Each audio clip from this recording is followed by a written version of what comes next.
Welcome to N9 TV Telugu news. Rajamahendravaram నగరంలో ఏ ఒక్క diarrhoea case నమోదు కాకుండా వైద్య ఆరోగ్య శాఖ ద్వారా రాష్ట్ర ప్రభుత్వం పటిష్టమైన చర్యలు తీసుకుంటుందని రాజమండ్రి సిటీ శాసనసభ్యులు ఆదిరెడ్డి అన్నారు. మంగళవారం నగరంలోని కోటిలింగాల పరిసర ప్రాంతాలను శాసనసభ్యులు ఆదిరెడ్డి, వాసు, స్థానిక ప్రజాప్రతినిధులు, వైద్య ఆరోగ్య శాఖ అధికారులు సిబ్బందితో కలిసి పరిసరాలను పరిశీలించారు. ఈ సందర్భంగా కోటిలింగాల రేవు సమీపంలో అర్బన్ హెల్త్ సెంటర్ వద్ద ఏర్పాటు చేసిన వైద్య శిబిరాన్ని పరిశీలించారు. అనంతరం శాసనసభ్యులు ఆదిరెడ్డి వాసు మాట్లాడుతూ డయేరియా ప్రబలకుండా నియంత్రణే లక్ష్యంగా రాష్ట్ర ప్రభుత్వం కట్టుదిట్టమైన చర్యలు తీసుకుంటుంది అన్నారు.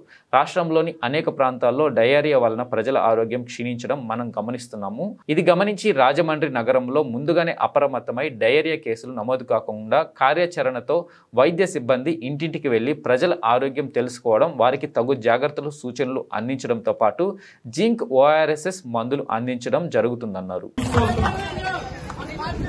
డయేరియా వల్ల ఇలా జరిగింది, అలా జరిగింది అని చెప్పి ఎక్కడికక్కడ న్యూస్ చూస్తాం.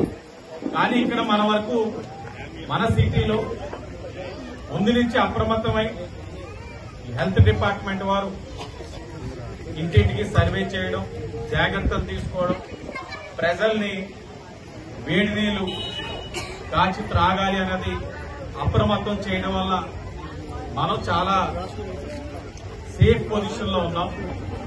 ఇదనే కాదు, మీరు చేస్తున్న కార్యక్రమం ఇప్పుడు కాబట్టి ఇది చేస్తున్నారు. ప్రజలు కూడా అన్ని విషయాల్లో జాగ్రత్తలు వహించాలి.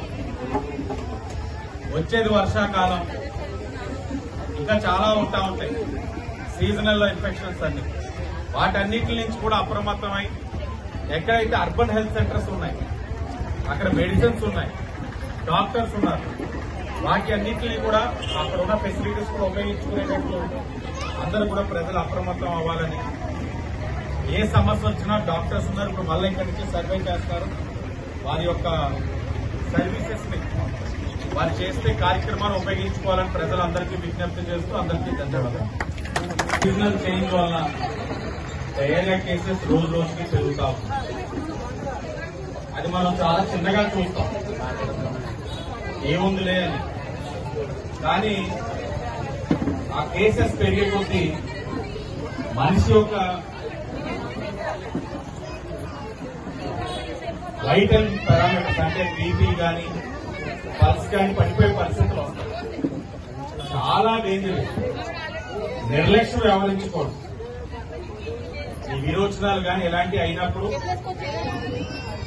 చాలా జాగ్రత్త వహించాలి. ముఖ్యంగా పిల్లల విషయంలో ఏముంటదంటే పాత పద్ధతుల్లో ఏముందిలే అయ్యింది అని వదులుతాం. పిల్లలకైతే ఇంకా చాలా డేంజర్. ఇప్పుడు ఇవన్నీ కూడా ఎందుకు చేస్తా ఉన్నారంటే సర్వే చేస్తా ఉన్నారు.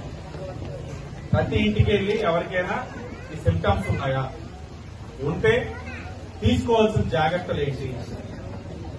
వర్షాకాలం కాబట్టి వస్తున్న నీరుని అంతా కూడా కాచి త్రాగాలి, జాగ్రత్తలు తీసుకోవాలి. డయేరియా వ్యాధి పడిన వారికి ORS ప్యాకెట్స్ ఇస్తున్నారు, జింక్ టాబ్లెట్స్ ఇస్తున్నారు.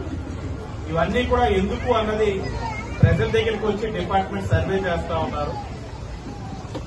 అదృష్టవశాత్తు మనం ముందు నుంచి కూడా అప్రమత్తంగా ఉన్నాం కాబట్టి చాలా తక్కువ కేసెస్ మనకి ఇక్కడ రిజిస్టర్ అయింది. ముందుగా మన డిపార్ట్మెంట్, హెల్త్ డిపార్ట్మెంట్ అందరికీ కూడా అభినందనలు తెలియజేయాల్సిన అవసరం అందరిపైన ఉంది. డయేరియాని నియంత్రించే కార్యక్రమం హెల్త్ డిపార్ట్మెంట్ వారు మొదలు పెట్టడం జరిగింది. రాష్ట్రంలోని అనేక చోట్ల కేసెస్ రిజిస్టర్ అవడం, ఆరోగ్యాలు క్షీణించడం అన్న పరిస్థితులు మనం చూసాం. ఇది గమనించి మనం రాజమండ్రి సిటీలో ముందు నుంచే అప్రమత్తమై ఎక్కడికక్కడ హెల్త్ సర్వీస్ చేయడం, ఇంటింటికి వెళ్లి సర్వే చేసి ఆరోగ్య పరిస్థితి ఎలా ఉంది, ఒకవేళ ఎవరికైనా విరోచనాలైనా ఇంకే ఇతర సమస్యలు వచ్చినా అప్రమత్తమై వాళ్ళకి ప్రాపర్ మెడికేషన్ ఇవ్వడం, ORS కానీ జింక్ టాబ్లెట్స్ కానీ ఇవ్వడం, వారు మళ్లీ హెల్త్ అంతా కూడా మెరుగుపడే విధంగా హెల్త్ డిపార్ట్మెంట్ వారు కార్యక్రమాలు చేస్తా ఉన్నారు. దాంట్లో భాగంగా ఈ రోజున ఈ యొక్క కోట్లింగాలపేటలో ఏదైతే బ్రోహండల్పేట అర్బన్ హెల్త్ సెంటర్ దగ్గర కార్యక్రమం పెట్టి ప్రజల్ని చైతన్యవంతులు చేసి, సీజనల్ చేంజ్ వచ్చింది, నీరుని కాచుకొని చల్లారిన తర్వాత త్రాగాలి. అలాగే చేతులు తరచూ కడుక్కోవాలి. మరి ముఖ్యంగా పిల్లలు స్కూల్ నుంచి వచ్చినా లేకపోతే తినే ముందైనా కాస్త హైజీన్ గా చేతులని కడుక్కోవడం వల్ల ఈ అన్నింటినీ కూడా నియంత్రించవచ్చు అనే ఒక కార్యక్రమాన్ని ఇంటింటికి వెళ్లి చైతన్యపరుస్తా ఉన్నారు. ఏదేమైనా ఆరోగ్యకరమైన రాజమహేంద్రవరం ఎన్నికలప్పుడు హామీ ఇచ్చున్నాం. దానికోసం ఎన్డీఏ కూటమి కృషి చేస్తుందని పదే పదే చెప్తా ఉన్నాం. హెల్త్ డిపార్ట్మెంట్ కి ఎప్పటికప్పుడు రివ్యూ చేసుకుంటా ఉన్నాం. అదృష్టవశాత్తు సమర్థవంతంగా పనిచేయడం వల్ల ఇక్కడ ఆ డయేరియా కేసెస్ కూడా చాలా తక్కువ రిజిస్టర్ అవ్వడం కూడా మనం చూస్తా ఉన్నాం. హెల్త్ డిపార్ట్మెంట్ వారికి అభినందనలు తెలియజేస్తా ఉన్నాం. ఏదేమైనా ఆరోగ్యకరమైన రాజమహేంద్రవరం కోసం ఎన్డీఏ కూటమి కృషి చేస్తుంది. భవిష్యత్తులో కూడా ఇలాగే కార్యక్రమాలు ఎప్పటికప్పుడు అప్రమత్తం అవుతూ ప్రజల్ని ఆరోగ్యకరంగా ఉంచే విధంగా కార్యక్రమాలు కూడా చేస్తామని కూడా తెలియజేస్తాం.